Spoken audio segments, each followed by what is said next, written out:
தொடர் விடுமுறையொட்டி சென்னையிலிருந்து வெளியூர் செல்லும் ஆம்னி பேருந்துகளின் டிக்கெட் கட்டணம் 3 மடங்கு அதிகரித்துள்ளதாக புகார் எழுந்துள்ளது. சுதந்திர தினம், வார விடுமுறை என தொடர்ச்சியாக 3 நாட்கள் விடுமுறை வருகிறது. இதனையொட்டி இன்றிரவு சென்னையிலிருந்து ஏராளமானோர் தங்களது சொந்த ஊர்களுக்கு பயணம் செய்ய உள்ளனர். இந்நிலையில் சென்னையிலிருந்து வெளியூர்களுக்கு செல்லும் ஆம்னி பேருந்துகளின் டிக்கெட் கட்டணம் 3 மடங்கு உயர்ந்திருப்பதாக பயணிகள் தெரிவித்துள்ளனர். குறிப்பாக சென்னையிலிருந்து திருச்சி செல்வதற்கு வழக்கமாக 800 ரூபாய் வரை டிக்கெட் கட்டணம் வசூலிக்கப்படும். ஆனால் தற்போது சென்னையிலிருந்து திருச்சி செல்வதற்கு அதே ஆம்னி பேருந்துகளில் அதிகபட்சமாக 4000 ரூபாய் வசூலிக்கப்படுவதாக கூறப்படுகிறது.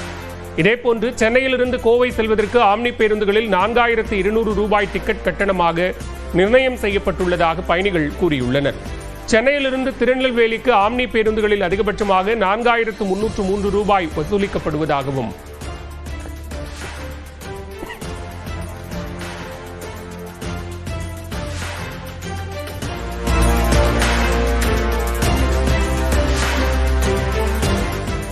சென்னையிலிருந்து சேலம் செல்வதற்கு ஆம்னி பேருந்துகளில் 1900 ரூபாய் கட்டணம் நிர்ணயிக்கப்பட்டுள்ளதாகவும் புகார் எழுந்துள்ளது.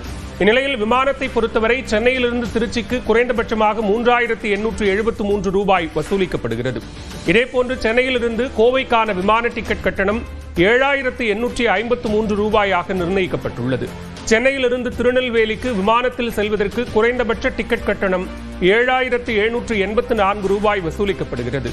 தொடர் விடுமுறையொட்டி சென்னையிலிருந்து வெளியூர் செல்வதற்கு ஆம்னி பேருந்துகள், விமானங்களில் டிக்கெட் கட்டணம் பன்மடங்கு உயர்ந்துள்ளதால் பயணிகள் கடும் அவதியடைந்துள்ளனர்.